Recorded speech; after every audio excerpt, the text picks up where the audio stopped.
Co wy tu chcecie? Taki dumny, że ma pistolet przy sobie i tak dalej. Ja mu mówię, słuchaj, wiesz ile ty masz lat? A widzisz ile ja mam lat? Nauczyli cię szacunku do Romów czy nie? A więc rozmawiaj jak Rom z Romem. Aleluja. Wiecie, zaczęliśmy rozmawiać. Dali nam, wiecie, taką przestrzeń, drodzy, zaczęliśmy ewangelizować tych ludzi. I pytam się ludzi, czy wy znacie Jezusa? Oni odpowiadają, a kto to jest ten Jezus?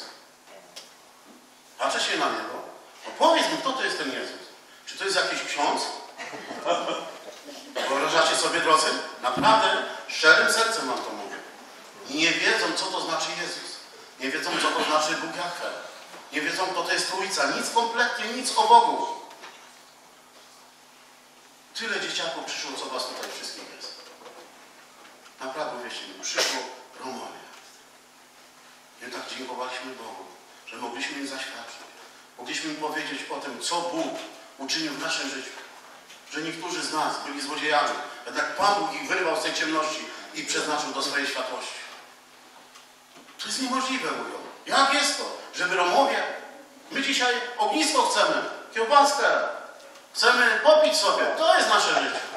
A my im mówimy, że mamy inne teraz życie. Że mamy jednego króla, bo jeden się mnie pytał, kto jest naszym królem, nie? W Polsce. Ja mówię, ja mam króla potężnego. Tak? Ja mam takiego króla, który jest królem nad królami. A kto to jest? Ja mówię znowu, mój Jezus Chrystus. Ale ja go nie znam. Ja go nie znam. Mówi, ma koronę? Ma koronę. Wiecie, od takich rzeczy, bracia i siostry, zobaczcie, trzeba zacząć. Jak dzieci. Może tak, wiecie, powiem, drodzy, że podeszliśmy do tych ludzi, wiecie, jak ojcowie. Wziąłem, przytuliłem tego człowieka. Pomodliłem się z jednym, drugim. Nie chcieli na początek. Ale potem chcę wam powiedzieć, drodzy, że tenże policjant, który tak twardo, wiecie, szedł sobie, pierwszy wyciągnął rękę i mówi, ja chcę przyjąć tego Boga. I on dzisiaj do mnie dzwoni i mówi, Andrzej, no daliście słowo, że będziecie, co wy robicie? Słyszycie? To jest wspaniałe, drodzy, że jeśli Bóg rozpoczyna to dzieło, to i on Bóg. Ja wierzę, że Pan, drodzy, pośle nas i tam będziemy tym światem. Dlatego też proszę was, drodzy, o modlitwę, o to wszystko, że dzisiaj jest tyle pracy wśród naszych Romów, nie tylko, drodzy. Bo chcę wam powiedzieć, że jeszcze, powiem wam może w latach, tak jak tutaj brat mówił, że w latach 90., drodzy, w tej takiej prostocie serca, chcę wam powiedzieć, że szliśmy na ulicę, świadczyliśmy o Bogu i Bóg widział tą prostotę naszego serca. Wiecie, co ludzie robili? Mówili tak o nas. Że jeśli dzisiaj Romowie mówią już o Chrystusie, to na pewno będzie koniec świata. Tak? No tak się nie proszę.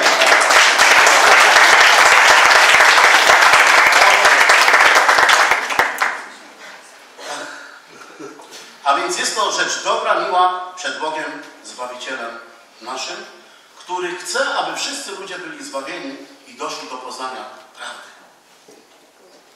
I drodzy, jeszcze ten 6. werset, który siebie samego złożył jako okup za wszystkich, aby o tym świadczono we właściwym czasie. Wiecie, on musiał złożyć okup. Wiemy, nie potrzeba tego rozwijać, bo wszyscy znamy Słowo Boże. Znamy ofiary starotestamentowe i tak dalej. Wiemy, że one na nic się nie przydały. Żeby moi bracia tutaj się nie pogniewali na mnie, tak?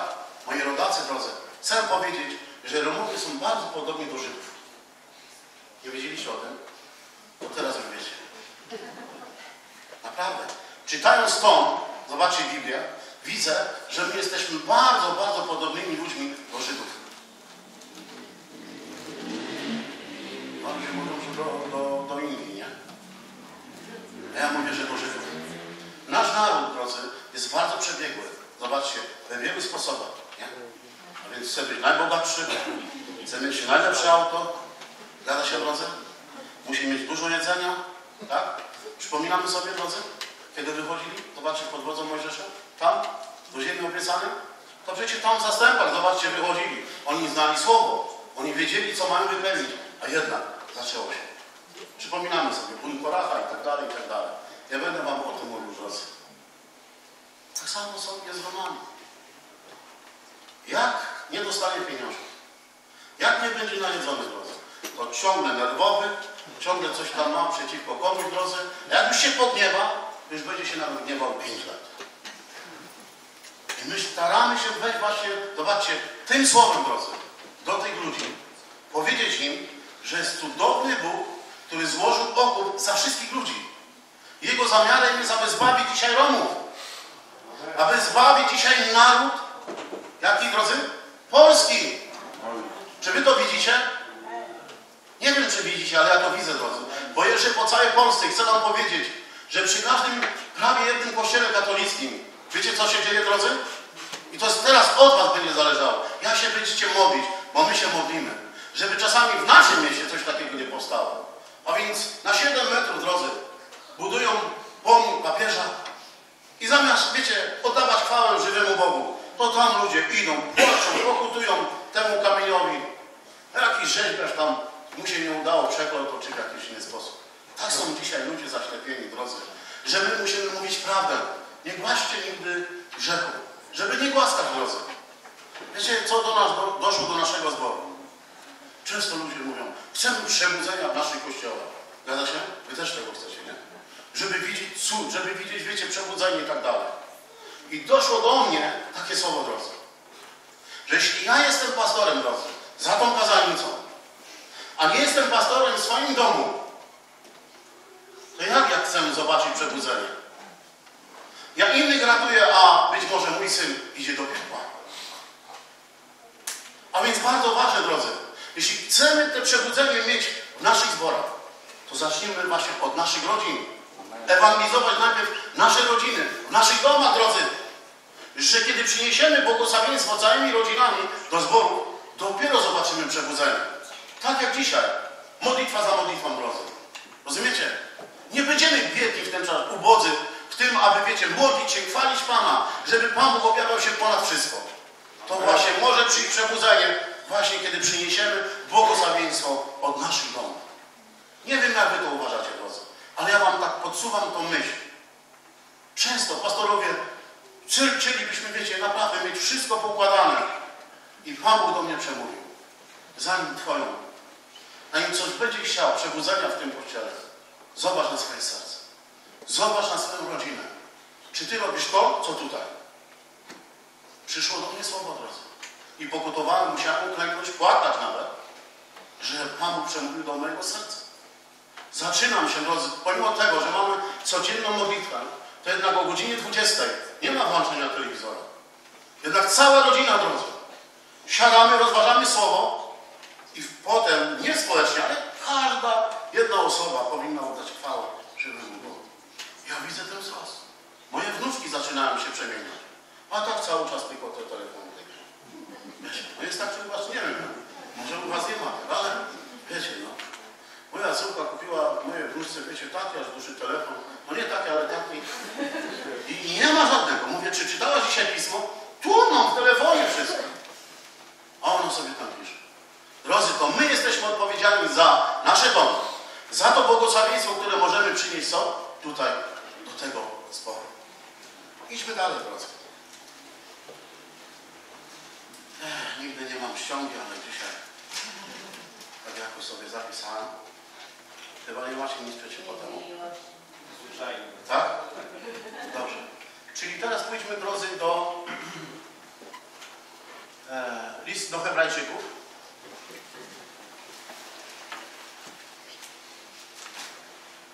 Postaram się, drodzy, to skrócić odrobinę.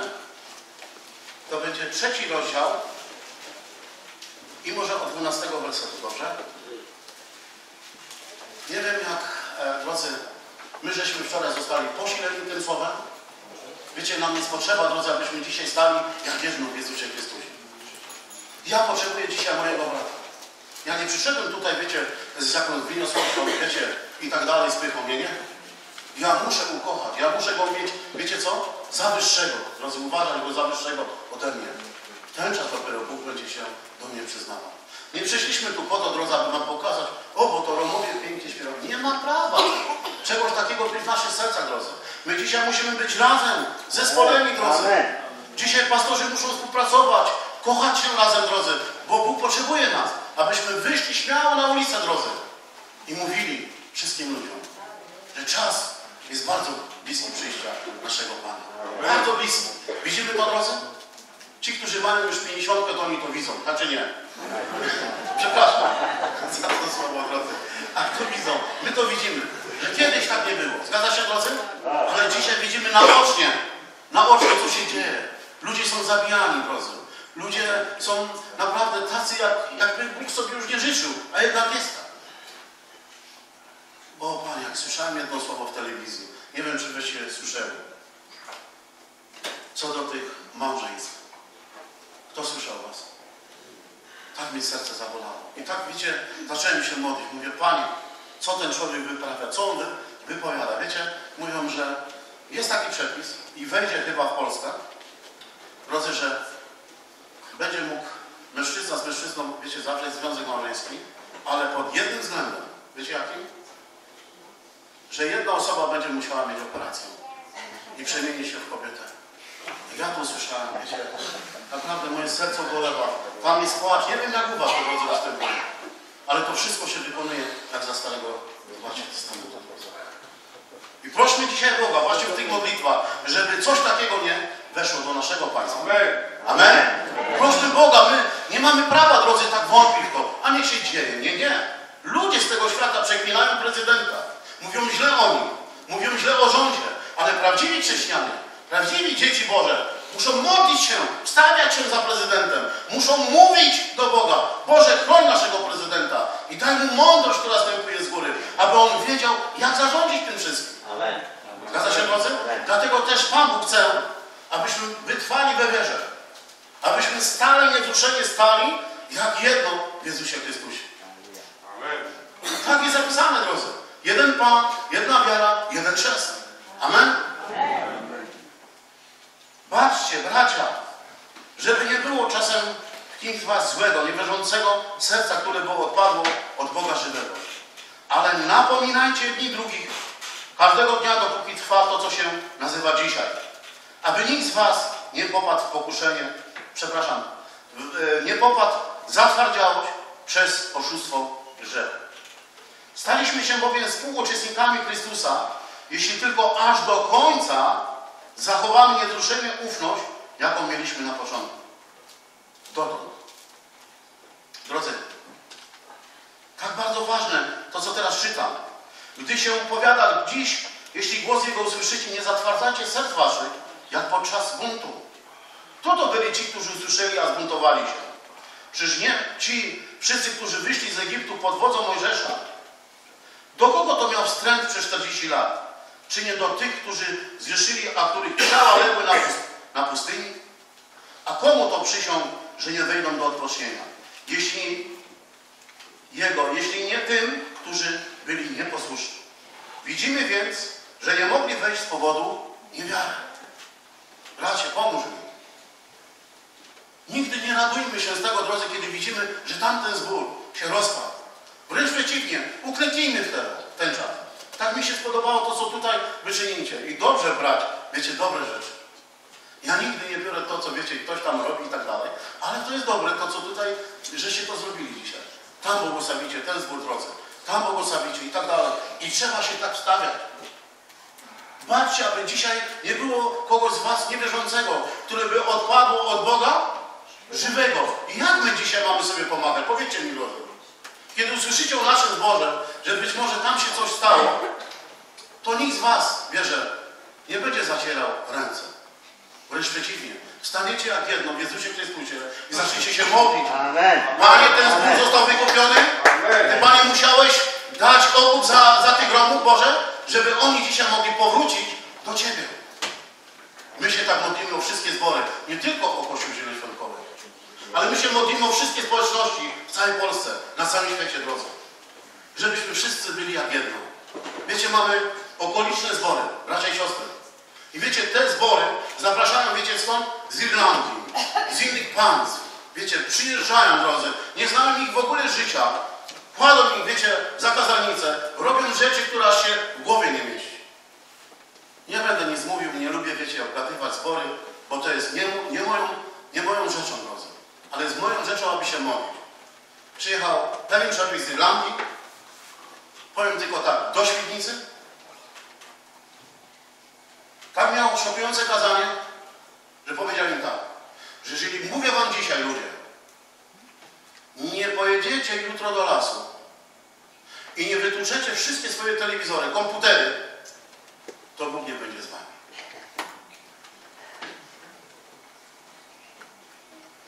A sam trzymał w kieszeni telefon. Wiecie, co zrobili ci ludzie? To nie żart. Spytajcie się, ja mówiłem w kościele. Przyjechał stamtąd jeden człowiek i mówi, Andrzej, powiedz mi, jak to jest? A on mówi, to jest twoja sprawa. Czy ty też potłukłeś ten telewizor? To dlaczego dzisiaj masz telefon? No jakże? Przecież kiedyś jeździłeś rowerem, teraz jeździsz takim zagranicznym samochodem. Zostaw to, oddaj komuś. Nie, Andrzej, bo to jest... A co to była, nie twoja własność? To pytam się ciebie, jeśli masz dzisiaj telewizor, to po co to używasz ten telewizor? Do niewłaściwych rzeczy? Czy komputer jest po to, aby je używać po prostu w niestosownej porze i coś tam dla innych rzeczy?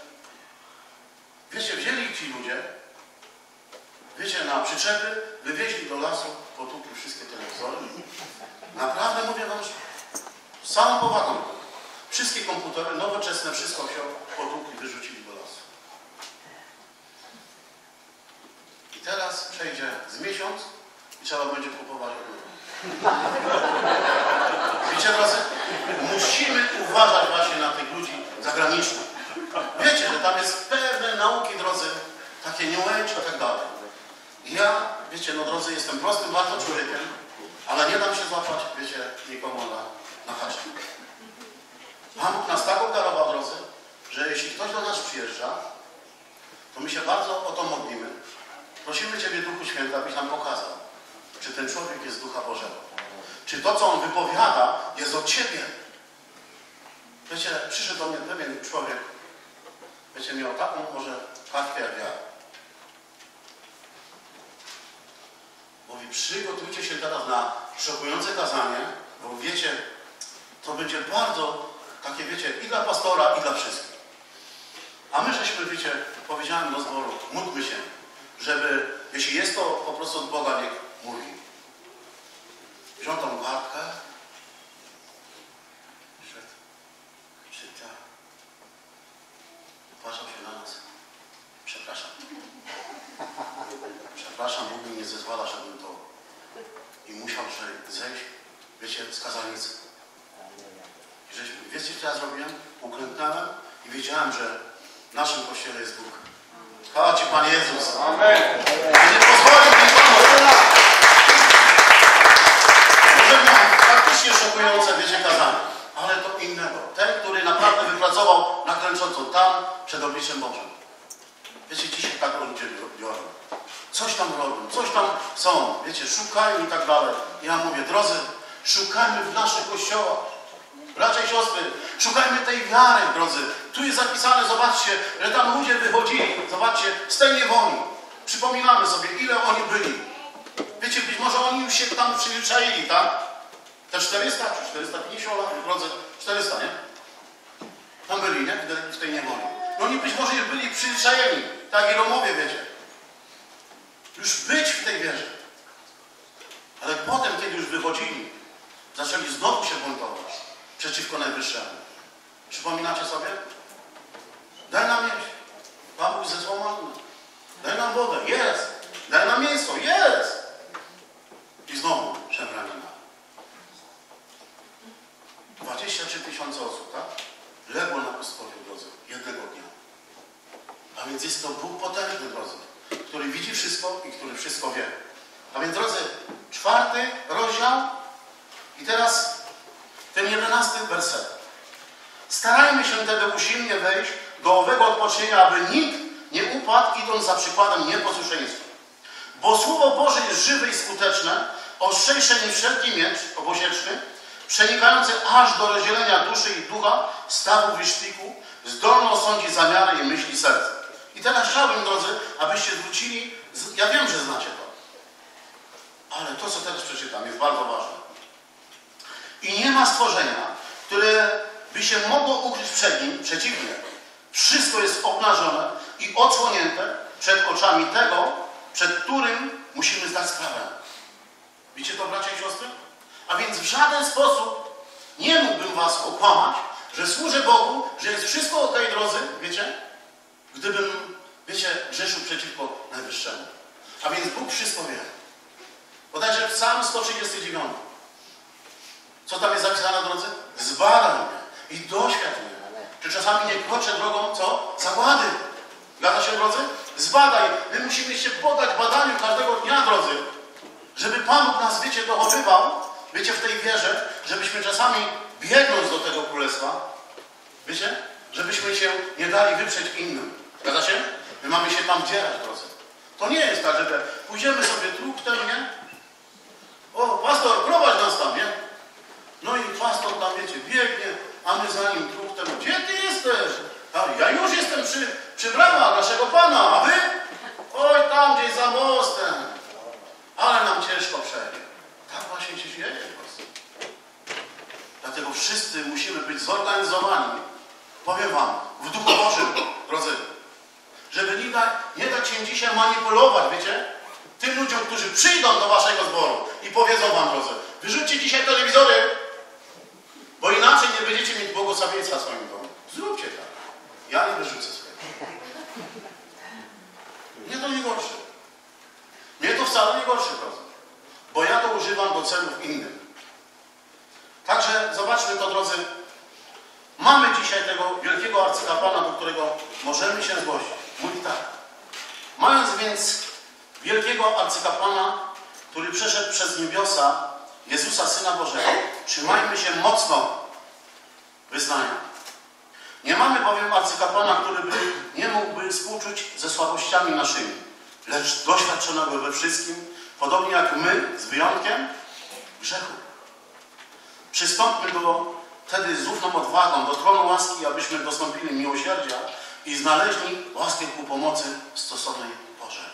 Dzisiaj jest ta stosowna pora. Bracie i siostro, kiedy Pan Jezus przemawia do nas, to po to nie, aby nam przeszkodzić w naszym życiu, ale On mówi po to, abyśmy stali się mocnymi w wierze, drodzy. Nie wiem, co dzisiaj jest w Twoim sercu, ale ja wiem, że Pan Bóg, zobaczcie, tu jest zapisane dzisiaj, że przed Nim wszystko jest co?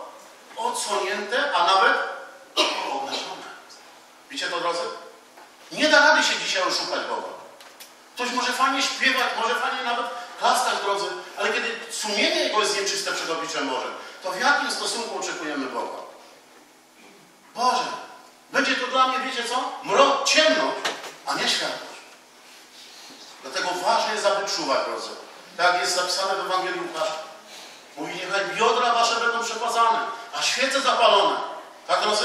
My to znamy, wszystko nie trzeba recytować, żadnych wersetów. Ale mówię po to, drodzy, abyśmy głęboko sobie wzięli dzisiaj to słowo do naszych serc. A więc zamiarem Boga jest to, drodzy, abyśmy nie upadali dzisiaj na duchu. Nie prawowali się w zborach. Nie mówili źle dzisiaj o pastorze, o starszych, o innych. Nawet ten, nie widzę tego człowieka. Tego, który tam był tak mocno poszedł. Jest?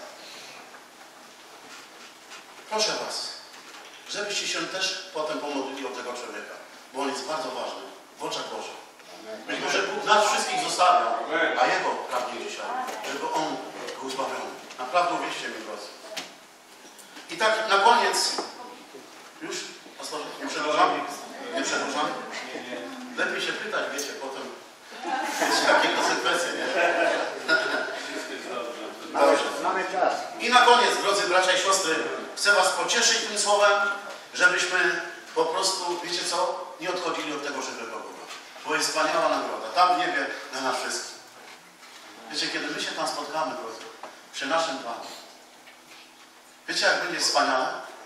Czarny, zobaczcie, żółty, tak? Biały. Wszyscy będziemy jak jedno w Jezusie Chrystusie. To będzie przepiękne, drodzy.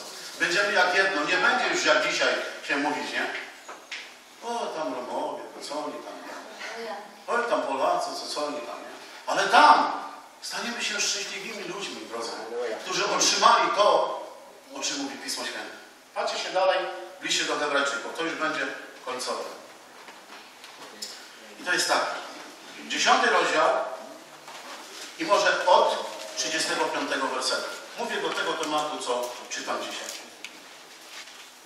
Mówi tak. Nie porzucajcie więc ufności waszej, która ma wielką zapłatę.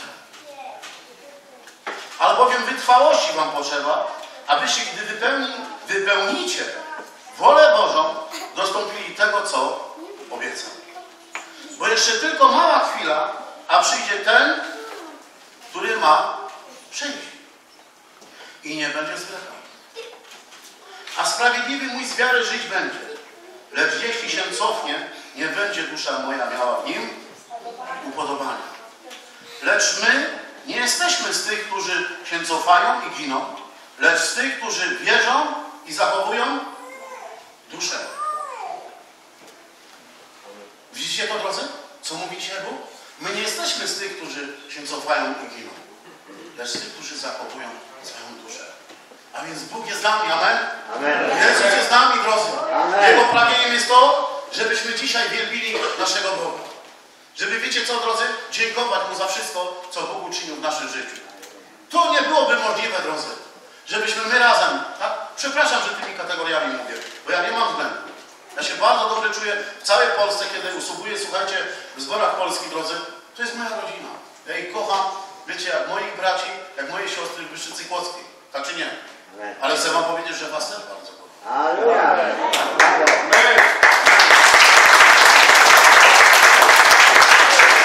A więc, bracia i siostry, wytrwałości potrzeba nam. I wiecie, co tam jest powiedziane? Gdy wypełnicie wolę naszego Pana. Chcemy wypełnić tą wolę naszego Boga, drodzy, aby nas błogosławił każdego dnia. To pomóżcie nam, bracia i siostry, proszę was, z całego serca, abyście się modlili. Wiecie, ile Romów dzisiaj ginie? Wiecie, ile my łez, drodzy, wylewamy za tymi Romami? To wy nawet nie wiecie. Mówię wam dlatego, żebyście się zawsze nas wspominali w modlitwach. Jeździmy nawet tam w górach, wiecie? Czyli w Tatry tam jeździmy, drodzy. I tam dopiero jest kult maryjny. Kiedy widzą nas, to zaraz Marię na okna i koniec. Mówię wam szczerze, uwierzcie mi, drodzy. Kładą zaraz obraz maryjny na oknach i koniec, nie mamy wstępu. Jeszcze jak pogramy, to fajnie, nie? Ale już zaczynamy Biblię. Ja dziękuję mojemu Bogu, że Bóg dzisiaj nie patrzy na to, drodzy, jak to jest ubrany, ile jak to ma pieniędzy, choć bardzo dobrze widzi. Tak, drodzy? Dobrze mieć jest wykształcenie, tak? Kiedyś Romowie, wiecie, mówili tak na nas, nie? Bo tak tylko moja mama mówiła. Jak skończysz sobie podstawówkę, to będziesz naprawdę super facet. Ja tak wierzyłem, że tak powinno być. Że będę wśród Romów wykształcony, nie? Drodzy, ja skończyłem zawodówkę i nie mogę pracę podjąć. Wiecie, co my dzisiaj robimy? Nasze dzieci posyłamy do szkół. Amen. Dzisiaj Romowie posyłają dzieci do szkół. I my im mówimy, żeby, wiecie co, zdobywały? Wykształcenie. Nasze romskie dzieci, żeby w Polsce zdobywały wykształcenie, żeby one też były potrzebne naszemu narodowi, czyli polskiemu. Rozumiem. Być może nie mamy takiej, wiecie, ojczyzny, rozumiem, bo jesteśmy społeczeństwem drugiego gatunku. Nie wiem, no tak ludzie mówią. Wiecie, my jesteśmy dzisiaj szczęśliwi, rozumiem, że mamy tam ojczyznę, w niebie, drodzy. Stałą, ja to tak mówię, drodzy, nazywam, że my zostaliśmy zameldowani na stałe. W niebie, amen? Dawno rękojmą dziedzictwa naszego Pana Jezusa Chrystusa. Tak jak dzisiaj przeczytałem, drodzy, że On musiał także umrzeć za Romów, za wszystkich nas, drodzy, za całą naszą Polskę, drodzy. Nie powiedział, że nie, ja tylko za Żydów, ale także za nas. Bądźmy za to wdzięczni. Przepraszam, pastorze, jeszcze muszę coś przeczytać. Przepraszam, ale wiecie, tak mówią zawsze pastorze, już nie, już koniec, a jednak jeszcze. Wiecie, i tak też nieraz patrzę się u nas, tak mówi, już koniec, jeden werset, a jeszcze. I tylko przeczytam to, żeby nie zajmować wam dużo miejsc. Jest takie miejsce, drodzy, w pierwszym liście świętego Pawła do Koryntian. Jest to, drodzy, 1 rozdział i 26 werset, który, wiecie, zawsze mi leży na moim sercu, że Bóg dzisiaj patrzy na serca Tak, drodzy? On dzisiaj patrzy na serca, nie na kolor skóry, nie na wykształcenie, drodzy. Czy wy wiecie, ile my mamy fakultetów ukończonych? Mówię wam, drodzy, ja taki prosty wam. Pan Bóg mnie postawił, wiecie, przed 1000 ludzi, ja głoszę Ewangelię. Nie, prezbiterze, Andrzej, ja? Mówisz o posłuszeństwie, dzisiaj nie wychodzisz? Głosisz Ewangelię. Tylu pastorów, 60, wiecie, pastorów, a tu Roma kładą. To było dla mnie, wiecie co? Takie, drodzy, że Pan Bóg jednak widzi na serca, a nie na to, kto kim jest. Zobaczcie, drodzy. Przypatrzcie się zatem, bracia, kim jesteście według powołania waszego. Że niewielu jest między wami mądrych według ciała, niewielu możnych, niewielu wysokiego rodu. Ale to, co u świata głupiego, wybrał Bóg, aby zawstydzić mądrych, i to, co u świata słabego, wybrał Bóg, aby zawstydzić to, co mocne. I to, co jest niskiego rodu u świata, i to, co wzgardzone, wybrał Bóg, w ogóle to, co jest niczym, aby to, co jest czymś, unicestwić. Aby żaden człowiek nie chępił się przed obliczem Bożym. Ale wy dzięki Niemu jesteście w Chrystusie Jezusie, który stał się dla nas, drodzy, mądrością, od Boga sprawiedliwością, poświęceniem i odkupieniem. Aby jak napisano, kto się chlubi, Panu się chlubi. My dzisiaj jesteśmy bardzo wdzięczni naszemu Bogu. Za każdy jeden dzień, drodzy. Że to właśnie w takim mieście jak Wyższyca Kłodzka, drodzy. Pan Bóg mógł postawić, wiecie, profesorów, bardzo wykształconych ludzi, ale tak postawił prosty naród. Czy wy wiecie, jakie my mamy teraz dzisiaj relacje z naszym miastem? Nawet sobie nie wyobrażacie, drodzy. Kiedy są jakieś imprezy, to jedna i pani druga burmistrz zaprasza mnie, pierwszego Roma. Aż do zboru przynoszą zaproszenia. Drodzy, naprawdę jesteśmy szanowanym narodem. U nas nie ma Romów, gdzie już idą do więzienia. Nie widzi się, wiecie, kres na ulicach, drodzy. Nie widzi się młodzież dzisiaj, wiecie, biorących narkotyki do nosa. Nie ma takich ludzi.